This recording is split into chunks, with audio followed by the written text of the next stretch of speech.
When I cook burgers at home, people always ask, why do your burgers taste better? And I explain it's one simple ingredient, Miner's beef base.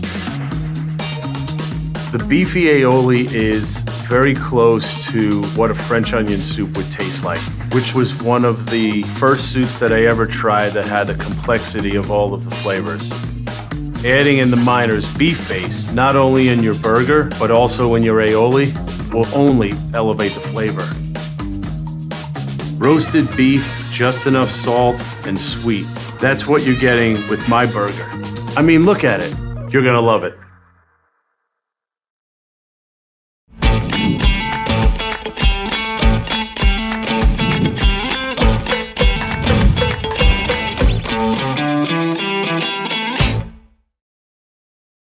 Welcome to ACF Chefs Forum. We appreciate you tuning in today for this webinar and hope you're ready to learn how to best optimize your kitchen for virtual dining and delivery success. Now more than ever, it's important for culinarians to connect, to share, and to offer inspiration and mentorship, which is exactly why we are excited to have experts here with this information, just for you, the leaders of the food service industry. Before we begin, as a note, we will be answering as many of your questions as possible for today's guest chefs. Please use the chat function to collaborate with other viewers and to pose questions to today's speaker. Let's get the discussion going on the chat. Let us know where you are tuning in from today. I'm Alan Sterling, Director of Marketing for the American Culinary Federation, and I want to give a big thank you to our partners at Miners for bringing us today's learning opportunity. Today, we are thrilled to have an industry expert, Chef Kevin Wassler and Chef Felix Mayeda, CEC, with us today from Nestle. At this time, I'll pass the presentation over to Lauren Budzar. Welcome and thanks, Lauren. Thank you, Alan. I'm glad to be here. We're very excited to be here today, everyone. Hopefully everybody can see me and everybody can hear me. Welcome to today's virtual dining and delivery webinar. Just a few housekeeping rules, which I'm sure everybody's familiar with now in these day and age, but please keep yourself muted and place any questions you have in the chat, just like Alan said. We'll do our best to get through all the questions and answer as we have the time, but we're really excited to get started and be here with everybody. So with that, I'm going to share my screen and we can get started. Okay.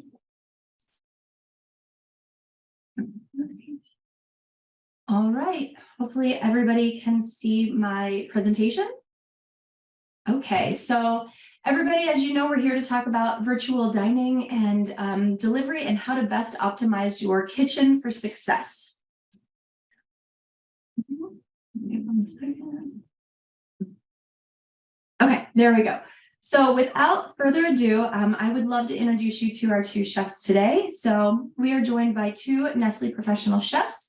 Chef Felix is an award-winning chef with over 25 years of experience in all facets of the food service industry. Thank you for joining us, Chef Felix. And then Chef Kevin Wassler is a Johnson & Wales educated chef that loves to be challenged and inspired by the chefs he has worked with throughout his career. And I'm your host and moderator, Lauren Budzar. I am a marketing professional that has worked across a wide variety of food categories. All right, so let's get started. So what is virtual dining? Also known as ghost kitchens or cloud kitchens, virtual dining consists of optimizing operations to maximize delivery potential. These are your kitchens, professional kitchens set up for the preparation of delivery-only meals. This can include introducing new dining concepts or utilizing third-party delivery services. Virtual dining has already started to revolutionize the food service industry. So as you can see from this slide, virtual dining has some huge numbers behind it. So it could create a $1 trillion global opportunity by the year 2030. That's huge.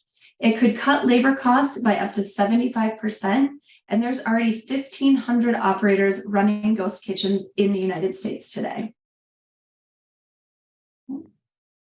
So what are we seeing in the industry? Is this just a fad? Is this going to stick around? Yep, we are here to say that off-premise dining is here to stay. Pickup and delivery is holding steady over the last year, with 48% of customers ordering delivery at least once a week, which is a huge opportunity for operators. And I don't know about your families, but I know at home I'm ordering more than once a week. So let's turn it over to Chef Wassler. Chef, even in the pandemic, why do you think, even after the pandemic, why do you think off-premise dining is here to stay? What are you seeing out there in the industry? So I think in regards to the pandemic overall, once this hit, I think a lot of people cooked at home. I think there were a lot of families were together.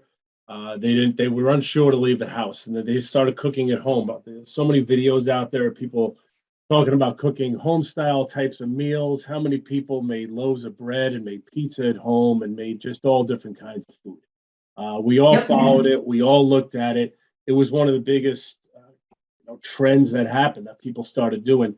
And I think after that kind of died out, like, I don't feel like cooking anymore, the restaurants that we normally went to that were in our immediate towns started picking up on off-premise dining.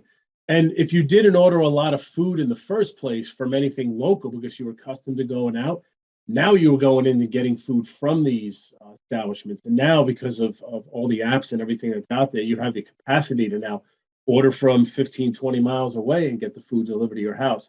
But I think it kind of also falls back into even pre-pandemic and even post is some people are ordering out or going out 2 to 3 times a week, cooking at home, let's say 2 to 3. And now I think that has totally changed where people are now it's just a delivery service. Now that it's even more convenient to do it that way, think about when you go to the grocery store, they now will bring food out to your car. They will bring your groceries out to your car. They'll bring everything out to your car nowadays. But I think what is happened with this is it went from, all right, everybody reacted to what was going on and you cooked at home. And then everybody went over to the delivery apps and getting food. And it's almost, I look at it myself. I don't use a ton of them. I use it more if I'm traveling with my family. But when you see some of the food being delivered, it's almost a point of like, you want to get out of your house even for maybe a lunch break during the day if you're working from home. But at the same point, it's so convenient to get anything you want delivered. And I think that platform is huge. And when we get into some of the more questions, just to see how that's actually developed and grown so much in the last couple of years and will continue to grow. Yep. I could not agree more. All right. So with that, we know eating styles have also changed and day parts are overlapping. Everything is, I feel like it's just blurred lines. All the day parts are blurring. And what does this mean for operators? So we know that breakfast is on the rise. As customers have gotten back to some normalcy, operators across the industry are reporting that breakfast has bounced back, particularly in to-go options. Data Essentials is seeing 73% of operators are offering breakfast as of this year, and full fifth of their sales come from the morning day part. This means innovation is also back, with much of it focused on one trend that's bigger than ever: to go. With many consumers getting used to ordering breakfast items for delivery, plus the huge growth in drive-through lanes and pickup windows, the need for creative, attention-getting, to-go breakfast options has never been greater. I don't know what everybody else is seeing out there, but at least here around us, a lot of our McDonald's, Chick-fil-A, they are putting in, even our Dairy Queen just put in double drive-through lanes. It's insane the amount of people that are going through the drive-throughs nowadays. So I'm going to turn this one over to the chefs again to see what they're seeing in their markets. How are operators adapting to meet this ever-changing need and the overlapping day parts of the industry? Chef Felix, do you want to jump in on this one? Sure, I would love to. First and foremost, I always like to, when I'm talking about to go and ghost kitchens, this is the evolution. This is the next normal of our business. And I think that one thing that's important to understand is this is a dining experience and we're in hospitality. So, and that in mind, day parts have changed, and people working from home, breakfast is no longer breakfast. It may be at lunch, dinner may be lunch, and lunch may be breakfast. So I think that it's no longer the standard breakfast, lunch, and dinner meal periods. And And the virtual dining concepts gives operators the flexibility to create all-day menus that can reach their customers at any time of the day or night, and give them the food and the food choices that they are craving at the time. And I think it also pushes us as chefs to be more creative, to be flexible, and to also understand that, you know, when we're developing concepts and we're developing menu items, that we have to pay close attention to what travels well, what doesn't travel well. Am I going to get it there hot? I mean, most pickup or delivery foods could be on the road 30 to 45 minutes. So really need to take all of that into consideration when you're putting menus together. Yeah, I'll add on to that, Chef. On some of the breakfast items, I know that this has been a big push in years, and how you have your typical, let's call them, I grew up on the East Coast, so I know that the diners there, they have an all-day menu for breakfast. And as this comes further into other breakfast establishments, or even all-day family, they're keeping breakfast on the menu all day. Consumers want to be able to order that and have that all day long. And their preferred, I guess all-day menus are preferred more than time-of-day menus. So this is specific for lunch or for dinner. So, I mean, 76%, just looking at the slide up, I got a number of 76% people want an all-day menu. An all-day breakfast is more valued than an all-day lunch or dinner menu. And I think that the consumer who now is going out with, let's say, their family, and if they're going out with kids, they want to be able to, let's say, have breakfast for dinner, as you mentioned before. And a lot of them prefer an all-day option for breakfast. But then some of the other places are also doing a day part where they'll keep breakfast items on all day long. And one of the top items that I picked up looking through was bakery items. That's available and that's out there all day long. You go into any coffee shop or any shop that does have a breakfast option, you can still go in there during the day and get a breakfast item. Surprisingly, second coming in as an item was hash browns. And what's interesting about that is that, yeah, it's a breakfast item, but then it can be combined into a lunch or a dinner item as well, too. But the typical pancakes and waffles and even like an eggs Benedict, items like that that come out, people will order those all day long. It's a semi-decent item if it's going to be something that you're picking up on the way and taking it, let's say, to an office, or going out in the morning and grabbing it and bringing it back to your home office. It will hold well. Also something that does travel well, like a breakfast burrito or something like a sandwich, a breakfast sandwich, a bagel sandwich, those as well too.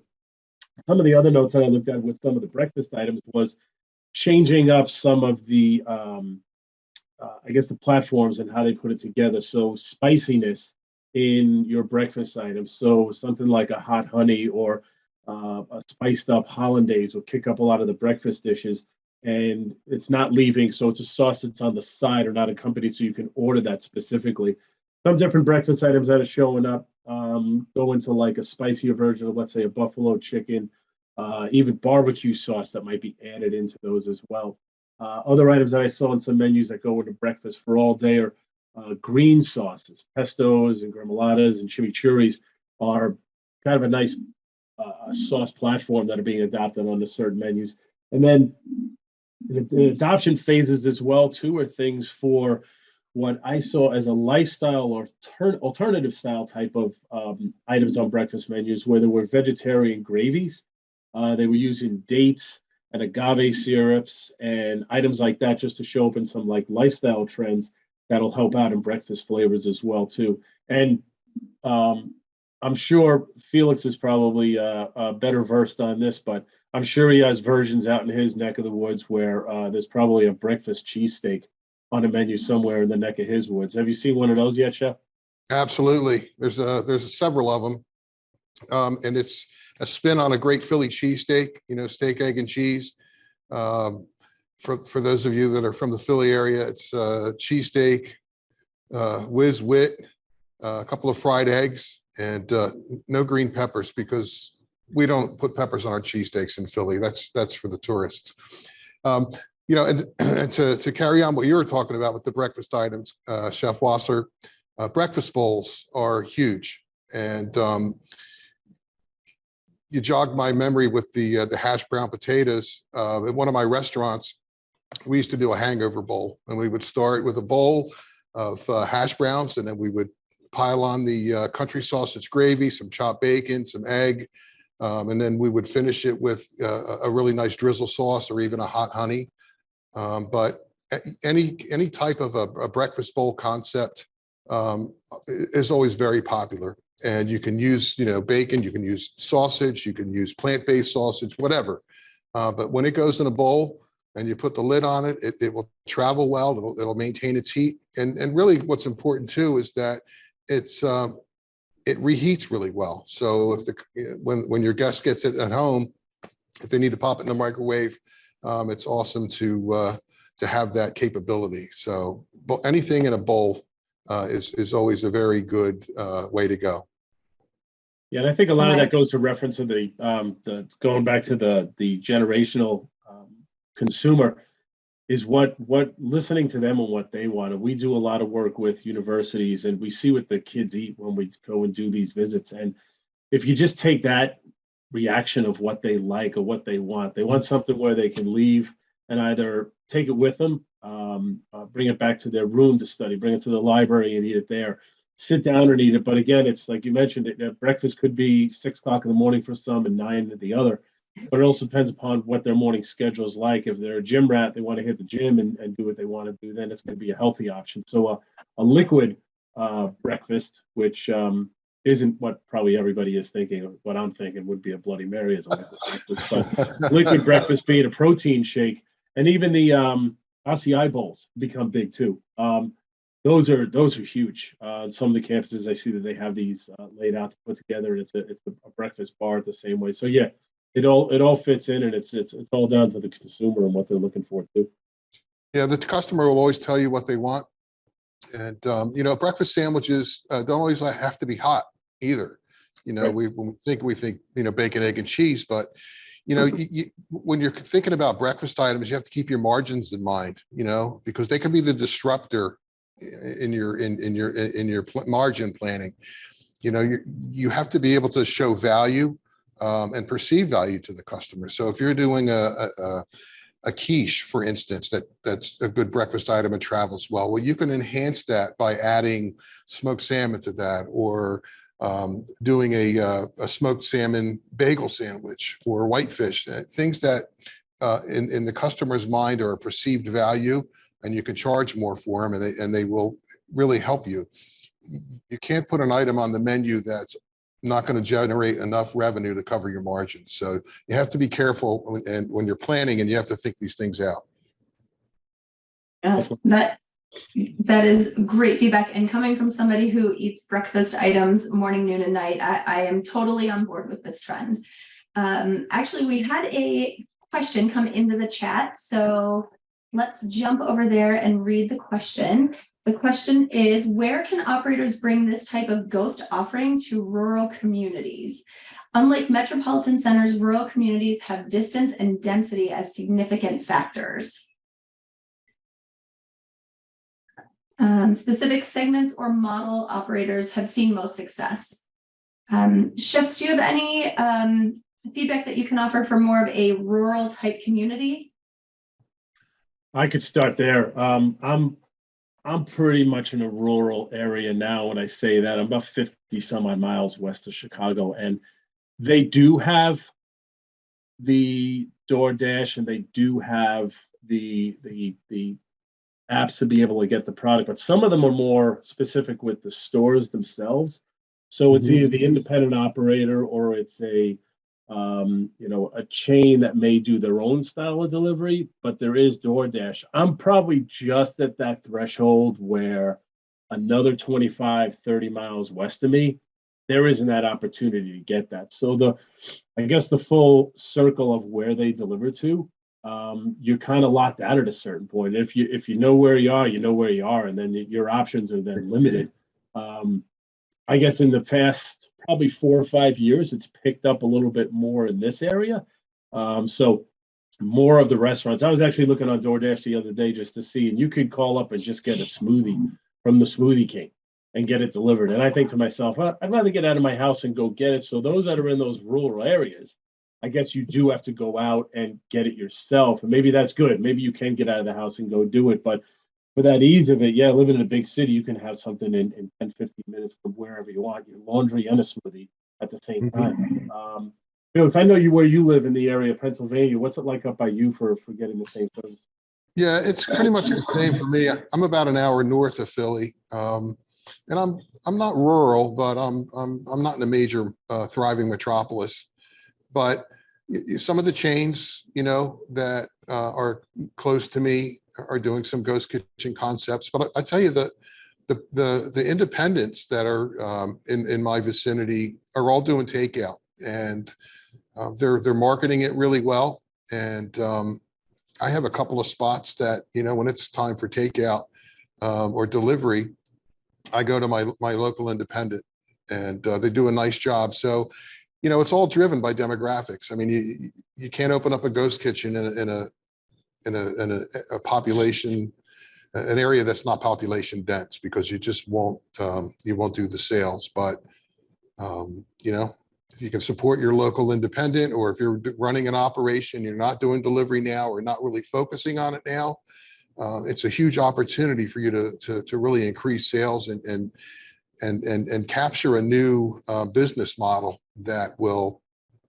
really help you, be successful going forward. Because I think indoor dining, even though it's coming back, it's not coming back in gangbusters, because we got spoiled by having the food delivered, or just being able to go by and pick it up. So I think that, chefs need to be good business people and make good decisions for their business. And maybe it's time to really focus on that pickup or takeaway in your operation.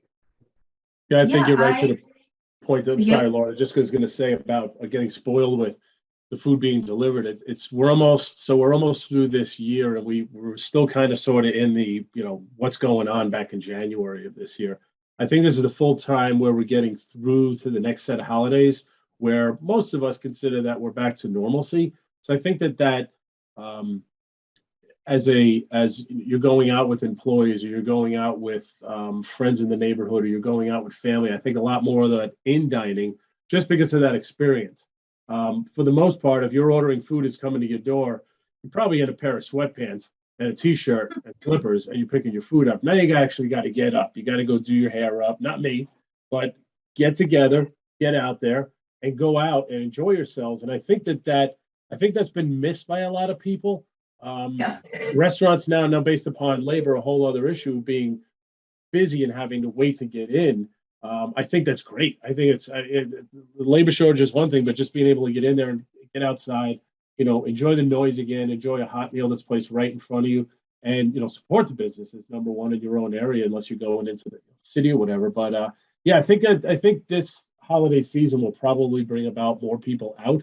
But again, if it's 12 degrees at night and you want to order something, you got to have someone bring it to your door instead of going out. But I would think that this holiday season would start to rehash those ideas of, we do need to go out. We all need to get back out there again. Yep, I would agree. Chef Wassler, your weather must be changing just like ours is here, because it is getting colder at night and darker, and I don't want to leave the house. Oh, yep, I'm with you. I got it. All right, that was great. The other thing I was going to add is to Chef Felix's point, we have seen a lot of things, at least in my market, where people are doing promotions via Instagram and Facebook. So a lot of social media are help driving those independents. There's actually a place that's not too far from my house, and they popped up on my Instagram one day, and we've been going there ever since. It's, a local couple trying to make a restaurant happen on their, this is their first restaurant opportunity. So we've been trying to support them, and we found them on Instagram. So Great. Social media is definitely one way to get customers. All right. So with introducing a ghost kitchen and maybe a new day part, what does this mean for your kitchen and your opportunity in terms of revenue streams and efficiencies? So virtual dining can help you discover new ways to utilize your team and kitchen space more efficiently. You can test new menu items and add day parts without being open, resulting in higher profits for your business. So add day menus, just like we've talked about. Enjoy breakfast all day long. Don't just have breakfast in the morning or don't offer it, at all. This is a huge opportunity. And then I think Chef Felix touched on this, drive the check average. So maybe you could offer a dinner item on your luncheon menu, and that drives the check up a little bit. Change your thought process, add some menu disruptors, test new menu items and innovation before you're ready to go fully live and put them on your menu while offering, a ghost kitchen or virtual dining. So maybe today you offer lunch and dinner only. You could add breakfast as a day part, but just do it through your ghost kitchen, which means you wouldn't need to add any front of house staff. So you could keep your costs low by testing out breakfast in your market. And you can optimize your menu for better delivery and on the go eating. This is to both chefs. How have you seen the day parts added to menus helping operations increase revenue? I know we've touched on it a little bit, but Chef Felix, maybe you have something you've seen in your market. Someone's adding day parts to their operation. Yeah, I've seen some operators, we're talking about, breakfast, lunch, and dinner, the normal day parts, but we have a restaurant that has really great bar food and bar nosh. And with the labor shortages, they close at 9 o'clock at night instead of being open till 10, 11, 12. And so they got enough feedback and people from their Instagram and from their social media platforms saying, hey, we really love your stuff, but we wish that you were open later. And so they decided that, well, we'll close the restaurant and we'll just remain open for delivery and for virtual dining. And they've grown sales about 15% just by staying open an extra 3 hours and selling, because they're well known. And they're well known for certain, they have a couple of signature items that people just love and they want them late night. And so they took the opportunity. It didn't really cost them any more money, a couple dollars in labor. They didn't bring any new products in, no new SKUs. They just worked with the menu that they had and the products that they had. And now they're able to drive a 15% revenue growth in just staying open an extra 3 hours to do the virtual and takeaway dining. So, I mean, you get creative. That's incredible. That's a great story. Chef Lossler, I don't know if you have an example as well.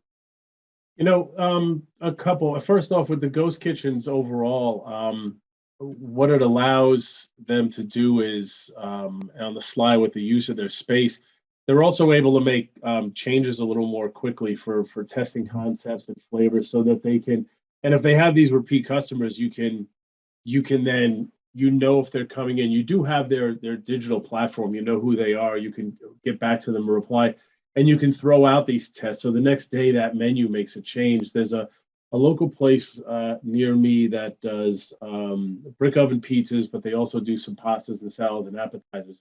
They'll change up platforms on their pizzas, but they'll do that via, so if you have ordered a pizza and you get that delivered, you'll get a separate kind of message off to the side that we're putting on, or we're testing these 2 or 3. So next time you order, you have the option to then go into a specific link and order one of those. So it's almost like they have a targeted audience for people that are ordering brick oven pizzas and say, okay, here's some ones that are really unique and we see how these work. So again, you're bringing in smaller portions of specific ingredients as opposed to what you already have in. So again, you're not throwing your inventory into it, but at the same time, you're able to practice as a chef in that kitchen and play around with those items. The slide that's up here now for the efficient use of space, as I was researching some of this, there was one that was interesting that was sent out to us as a group about a week and a half ago, and it's called Pecking House in New York City. And the interesting part of the story, it's on YouTube. So Pecking, similar to Peking, but it's Pecking House. They operate a ghost kitchen that is specific to just chicken. So they do a 10 cut on their chicken, and they do all these wonderful marinades and spices. But the cool part about the story was the operation is a diner during the day, and they close at 2 o'clock. So at about 2:15 or 2:30, they come into the place and take over. So figuring out all the logistics behind it between rent and the space and all, they're working it out in one of the more popular places, and they're not paying for the full amount of rent. They're sharing the kitchen space. They're sharing the refrigeration. It's all ghost kitchen, so there's no indoor dining. It's just bags and bags of food just going out the door. I got to imagine that there's hundreds of other places that are probably piggybacking on something like this. And then I looked up another place again, space-wise, and again for new cuisine and all these opportunities was the Cloud Kitchen website. So one of those are based in different areas of the country. One in Chicago. It's a very generic looking model where it's just it looked as almost if you were in like a hospital or a doctor's office. Each of the rooms were numbered 9, 10, 11. Each one of them was just a sufficient enough space for a kitchen. And then literally your drivers or whoever was coming to pick up food, they just knew to go to door 9 and then there's your food. So again, it's not the investment. You have 4 employees. You're not serving liquor. You don't have a bar. You don't have to worry. It's literally just that efficient use of space, and you're paying a rent check just to use that. And you're with your peers in a great environment. So it's easier for someone to open up and do something like that as well too. And I think that that overall, change in the way things are going, it keeps costs down and actually would encourage people to get into that style of business too. Yeah, I agree. They can test their concept before opening their full own brick and mortar. That's genius. That's a great idea. And then I had one more question before we leave this, and I don't want to spoil too much of what Chef Felix is going to show us in a little bit, but have you seen any other menu tips or tricks that lend themselves to a great delivery experience? Maybe something that you've received as takeout or something you've seen in your markets? I know for myself, we've seen a lot of really nice packaging. I was actually talking to Chef Felix last week about it. It's amazing how some of our local places have come with either the eco-friendly packaging or, these very heavy-duty plastic containers that really help the food travel well. Yeah, I can start off on that. I know Felix is going to jump into his part as well, so I'm not going to steal too much of his thunder. But like the one thing I noticed that so there were places that didn't do delivery prior to the pandemic, or a lot of to-go business, and all of a sudden everybody was on it. And a lot of operators that I saw were using the least expensive to-go materials that they could get. They're like, we need to do this real quickly. And before things started to run out, they needed to get their hands on everything. So if they went down to a foil pan with a lid or even a styrofoam container, they got what they could get. But then I think as they realized that, wow, we've missed out on a lot of this business for the past umpteen years, that they then realize, okay, I can go to who I'm buying this from and find out the best possible use for packaging. And that's one thing I can tell, like if I'm getting food delivered, that if you see, I know how much this stuff costs per piece and what the cost per case, but if they're investing that money into that, I know that the overall quality of what I'm going to get is going to be a lot better. I'm most likely going to order from those guys again. But then you take the whole ecological impact on it as well too, and that's a big change. So I think consumers look at that, and would they stop ordering from a place if they had foil and a cardboard lid and foam, as opposed to if they had the paper or the potato starch or however they're making these, so that the items are good. But I know Chef Felix will get into this, but they're just the packaging material overall. How your food arrives, breakfast, lunch, or dinner, I think is a big part. And if I'm in an operator's location just doing my job, you look around and you can tell you can tell what they're using and what makes more sense. And obviously it costs a little bit more, but I think in the long run, you keep that customer coming back, obviously, just because of what you're serving it in. And real quick before Chef Felix, if you wanted to share something, we did have a question come into the chat. They were looking to see if you guys had any specific brands of packaging or, that are more cost effective and good for the environment. If you know of any, if you could share, if not, we can always send something after the webinar.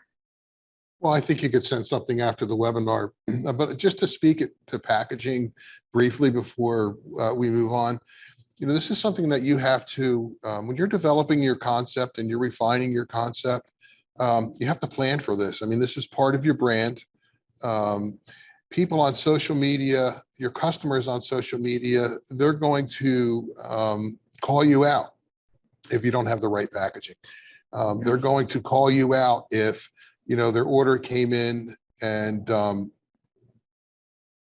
lid burst open and the bag was all you know what I'm talking about. It's part of thinking the thought process through. And as an operator, and when I go into operations to help, I so listen, you have to know what your costs are. You have to know what your margins are. You have to build the packaging cost right into your margins, just like you have to build in, the 25 or 30% delivery fee that you're going to have to pay to Uber Eats or DoorDash. So there's a lot that goes into it. And you may say, oh, wow, that's really expensive, but how expensive is it going to be in the long run if you lose customers because you didn't pay attention to the details? That's why I always go back and say, this is a dining experience. You're being judged on the dining experience that you provide, whether it's if I swing by your restaurant and I pick it up and take it home, or if I have it delivered to me.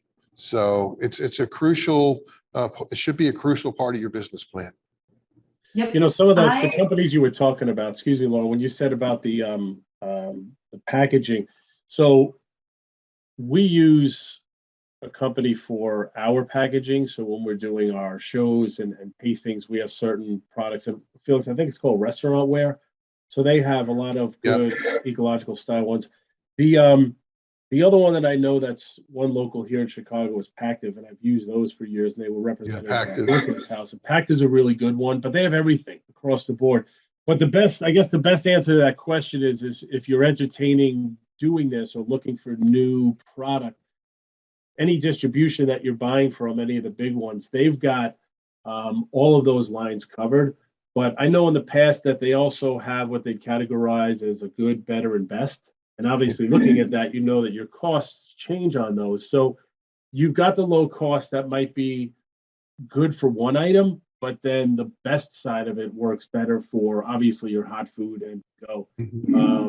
And again, Felix will talk about the food that's going to be best to go. And we all know what doesn't travel well and what doesn't fit. Or, that's where the operator needs to maybe change their menu for that, because you want to have 100% confidence that everything that's on that menu to go is going to get from point A to point B and get to the house and look like it would if it was going to come on a plate right in front of you. And that's an important point, Chef Wasser, because if you're using a third-party app for delivery, once that food leaves your hands, your success or failure could be in the hands of the third-party delivery app. They're just, picking up food and delivering it. So you have to ensure as an operator, as a chef, that when that food leaves your kitchen and you last touch that food, that the packaging is going to really keep the integrity of your product. And, you could do another whole webinar just on packaging to go foods, but it's common sense, so don't be cheap. Cheap isn't always good. That's for sure. So just a word of caution there. I couldn't agree more. We actually had an experience at my house maybe 2 weeks ago. My husband ordered chicken wings, and it was a very loose fitting container, and it actually ended up coming apart, and the sauce was all over the plastic bag that it was put in, and it was a mess to even get the little styrofoam container out with the wings. And it was a terrible experience for us. We had to put it in the sink and take everything out and then put the wings on a plate. And I was kind of like, let's not order, wings from that place again, because they don't know how to package it properly. So yeah, when you have a bad experience, you remember it. So I completely agree. Great. Good packaging is worth the money it costs. All right. Thank you. All right. So now we've touched on this a little bit, but we're going to talk about, how can we unlock some new trends and flavors for our guests and on the menu? So when you run a ghost kitchen, this is a great time to add innovation like we've talked about, or a new day part to your menu. It can be done for a test or limited time only. If you're a breakfast only place, you could add a dinner offering without any additional staff, for front of house. If you try a new innovation, add it to your menu and promote it and see what types of response you get before you add it, as a full-time offering. So one of the things that we've talked about here is mac and cheese is a beloved classic. It's that classic comfort food that everybody knows and loves. It's currently ranked number 8 on DoorDash's top 20 delivery trends. So this, we know, is a popular dish to order in. Plus, it's on more than 30% of menus today, and it's seen an increase of 8% over the last 4 years. So how do you innovate something that's a classic or a favorite? Is there some sort of mac and cheese mashup that you could create for your menus? Absolutely. And then, yeah. I thought you were asking a question. Yeah, no, Chef Felix, No. feel free, jump on in. This is, Sure. very. Mac and cheese is a fabulous item to innovate with. You can develop all types of mac and cheese concepts around proteins. You could do a white cheddar mac and cheese with some type of a flavor concentrate into it, and then top it with a protein. I often suggest something as simple as, French fries don't travel very well. So if you're doing a concept that has, and the side is French fries, well, maybe you'd replace the French fries with mac and cheese, and then you can have a great mac and cheese, or then you can change up the flavor, or you can change up the cuisine with a different type of seasoning or a different type of more global preparation. But it's a great base. It travels well, and everybody's open to trying a new type of mac and cheese. So. Yep. I couldn't agree more. And I think, as you've touched on before, mac and cheese, you can prepare it in a bowl, and we know that bowls prepare well. And then there's not multiple dishes to add on, all the other things on the side. Everything can be in that one container that we know travels great. Yep, I couldn't agree more. The other thing here that's on your screen is, this is on the right. So with such a large focus on to-go, operators are rethinking customer favorites. So this is an example from a restaurant called the Toasted Yolk Cafe. They're a growing breakfast and lunch chain in Houston, and they took conventional French toast and transformed it into French toast rollers. So they were innovative, trying to figure out a way that people could eat French toast on the go without utensils. So just another way to kind of think your favorites or your classics in a new way that are good for eating on the go. So whether you change the classics or try something totally new, optimize your menu for the best delivery experience for on the go eating for your consumers. And I'll open it up to both the chefs. Have you seen any any of your customers or operators that have added innovations to their menu for success, even for, a limited time offering, or tried something new for to go specifically? I think the customers that have gotten into doing the delivery end of it, is this gives them the opportunity then to experiment with what's out there. So number one, getting feedback from their existing customers on what they're trying. As I mentioned, one of the restaurants that does send a separate kind of a referral almost out as to, here's what we're trying and how would this work, is to get some of that information back to help develop the LTO. So some of the restaurants will do it like a calendar style marketing, and they'll do menu development. But some of the places that will run a good, let's say 5 to 10 good LTOs during a year, are planning these out, months in advance to see which ones work. A lot of the ones, and you mentioned the one with breakfast with toasted yolk. That's a good one because it just travels, and it's finger food. It's a lot easier to eat. So if it's something that you're either eating at your desk or eating in the car while you're driving, it's a quick, easy item. Taking some of the regular weekly specials and rotating those and playing with those, not only will they increase sales in a restaurant on a regular night, but then they can also see how well do these travel as well, and just playing around with them. And I think one of the other items is the co-brand, anything that they're doing that's on the LTO menu. So if you're throwing in a brand name that's out there that customers know about, if it's a local place, it could be a local butcher, that you're getting your meats from, or if it's a national brand that people know, throw that wording in there. People, they feel safe. It's comfortable, so they can use that. And then lastly, I think the biggest thing is leveraging whatever social media that they have to get the word out.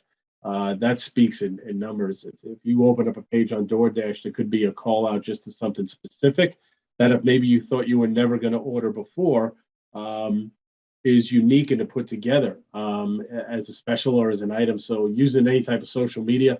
And again, not only on the restaurant's part, sometimes they'll reach out and say, hey, if you bring our food home and take a picture of what you're eating and then post it to our site, we'll give you some return prize for doing it. So take a picture and post it. And next time you come in, maybe it's an order that you get in the restaurant, or it's through their third party that you get a discount on your next meal. So they're encouraging you to use it to help both their business and also to help the consumer's budget.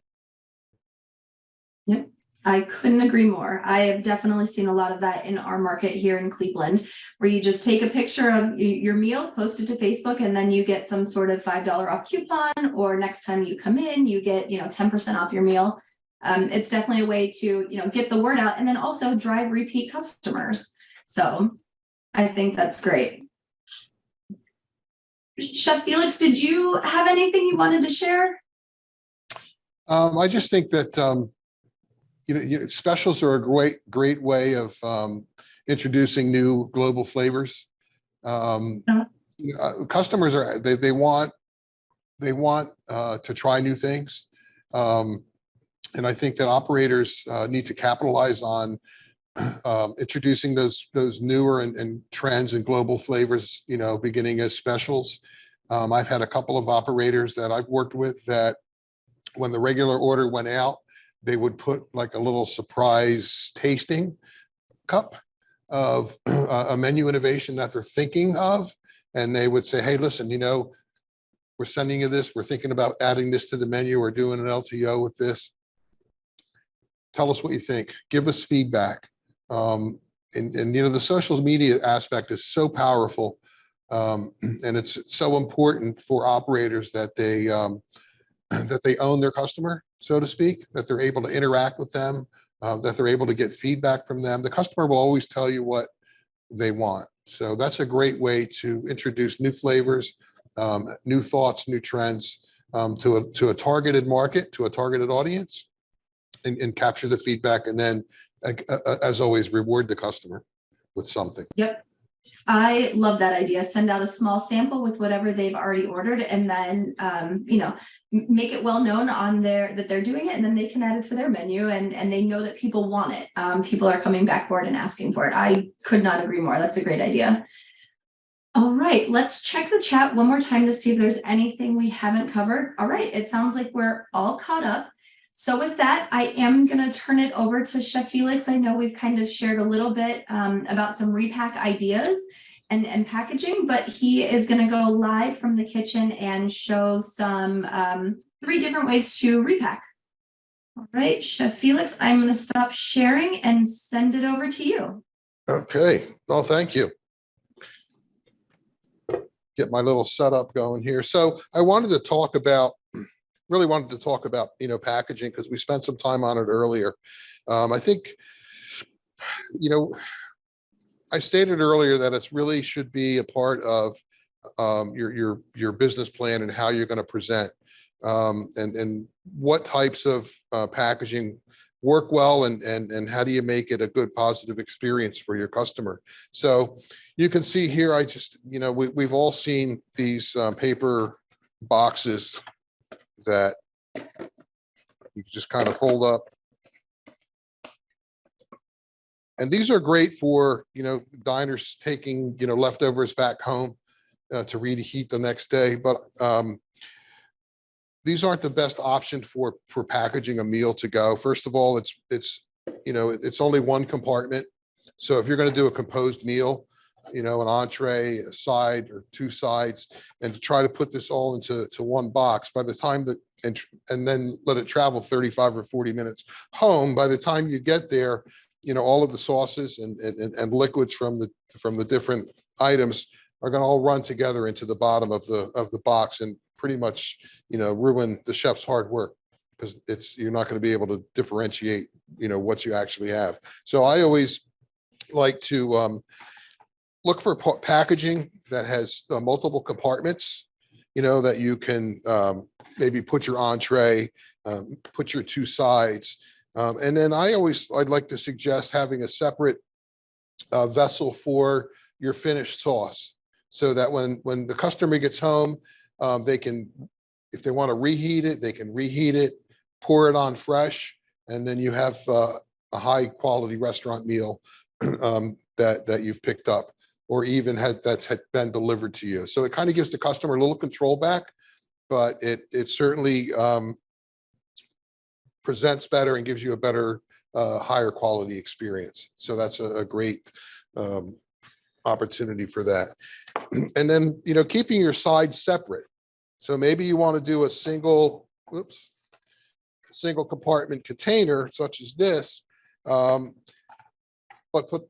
putting your sides, your accompaniments on the side, so that, listen, we all have kids, right? And not every kid eats, buttered peas and carrots. So, and my kids, when they were growing up, if you mixed the foods together, then they wouldn't touch any of it. So, again, it's a dining experience, and you want to provide the best experience that you can. So consider putting sauces and sides on, sauces and accompaniments on the side.